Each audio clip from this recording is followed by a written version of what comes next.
नमस्कार दोस्तों, मैं हूं गौरव और आप देख रहे हैं मार्केट रिपोर्ट। आइए बात करते हैं क्रूड ऑयल एमसीएक्स की।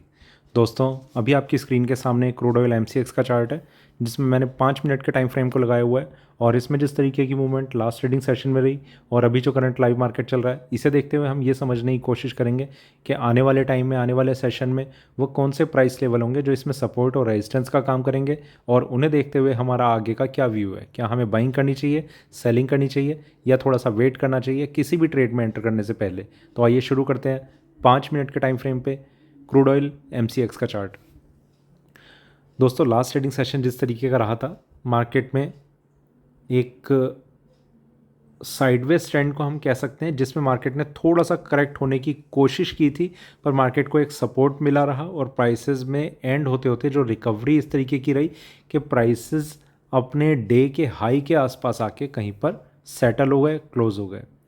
और इस तरीके का बिहेवियर जब भी होता है मार्केट का, तो एक अच्छी स्ट्रेंथ की हम एक्सपेक्टेशन करते हैं कि मार्केट ने एक स्ट्रेंथ के साथ अपने आप को होल्ड करके रखा हुआ है। इसी का अगर उल्टा इस तरीके का होता कि मार्केट में जो क्लोजिंग है वो डे के लो प्राइस के आसपास क्लोज होता, तो इसमें चांसेस ये बन जाते हैं कि मार्केट में एक दबाव है जिसकी वजह से आने वाले टाइम में मार्केट में जो प्राइसेस हैं वो नीचे की तरफ कंटिन्यू करके चल सकते हैं। ठीक है, तो थोड़ा सा और आगे चलते हैं।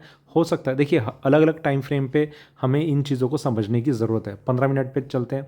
यहाँ पर भी अगर हम देखें तो मार्केट में एक साइडवेज ट्रेंड था, ब्रेकआउट आया, प्राइसेस ऊपर, एक अच्छे से मार्केट ने अपने आप को बहुत स्ट्रांगली ऊपर के लेवल्स पे होल्ड करके रखा। ये एक बहुत इंपॉर्टेंट चीज़ है।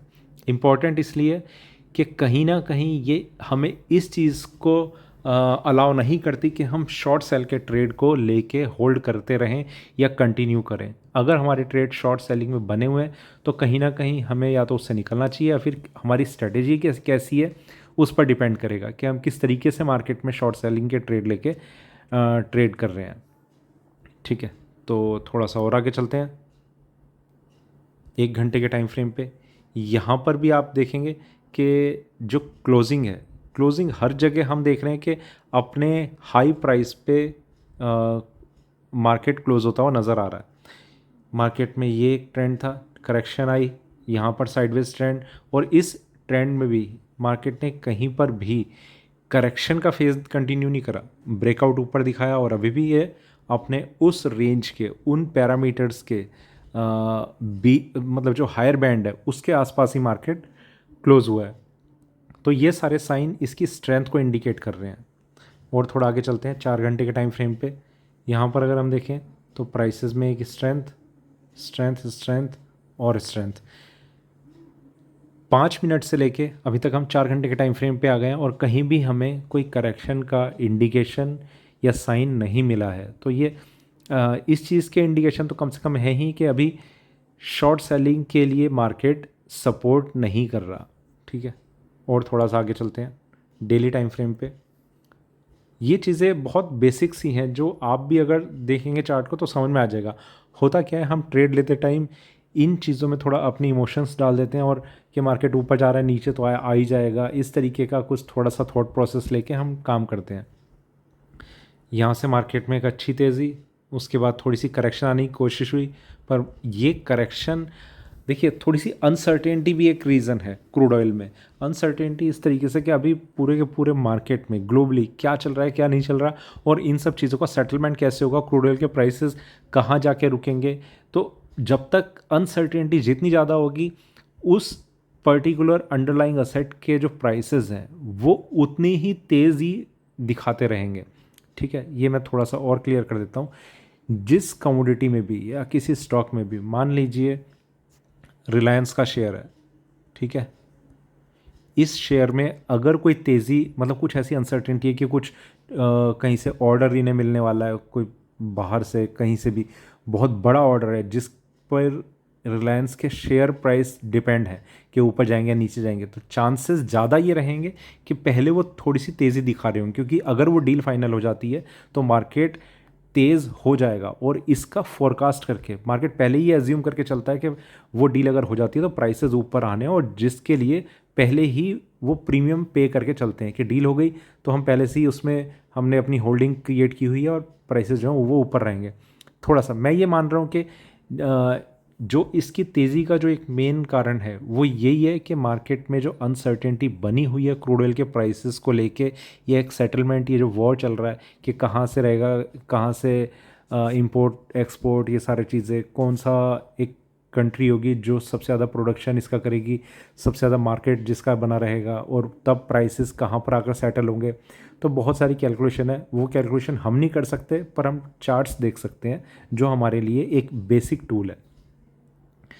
ठीक है, तो चार्ट में कहीं पर भी अगर आप डेली चार्ट को देख रहे हैं तो आपको भी मेरे ख्याल से कहीं पर भी मार्केट नीचे आता हुआ अभी नज़र नहीं आ रहा होगा। पर ये तेज़ी कहाँ तक रहेगी? क्या 10,000 का जो एक साइकोलॉजिकल लेवल है वो ब्रेक होगा या नहीं होगा? सबसे बड़ा क्वेश्चन मार्क वहाँ पर है। अगर वो ब्रेक होता है तो मार्केट में ऑब्वियसली एक जो साइकोलॉजिकल लेवल है वो ब्रेक होना और ज़्यादा 11 साढ़े 11,000 रुपये का लेवल चार्ट्स पे आ सकता है। ठीक है, अब वापस हम चलते हैं 15 मिनट के टाइम फ्रेम पे। देखिए, एक चीज़ हमने ऑब्ज़र्व कर ली कि हर तरफ हमारे सामने एक बाइंग के सेंटीमेंट बने हुए हैं जिसमें प्राइसेस जो हैं वो इतना इजीली अभी नीचे आते हुए नज़र नहीं आ रहे।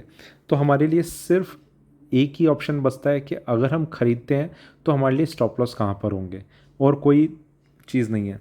देखिए, लेवल तो कई सारे हैं पर जिसमें जो इम्पोर्टेंट रहेगा, एक प्राइस है 8735, ये इम्पॉर्टेंट है। इसके बाद एक प्राइस इम्पॉर्टेंट है 8535, ये थोड़ा सा पोजिशनल ट्रेडर के लिए, ये इंट्राडे टू पोजिशनल। ठीक है, इंट्राडे तब तक जिस दिन आप एंटर कर रहे हैं, पोजिशनल तब अगर आपके फेवर में ही मार्केट क्लोज हो रहा है, मतलब जहां आपने ख़रीदा उससे ऊपर अगर क्लोज हो रहा है, ठीक है, तो आप इसमें पोजिशनल प्राइस पे इसे कंसिडर कर सकते हैं। और ये भी चेंज होता रहता है, वैसे नेक्स्ट डे क्या रहेगा क्या नहीं रहेगा, थोड़ा बहुत चेंज उसमें आता रहता है।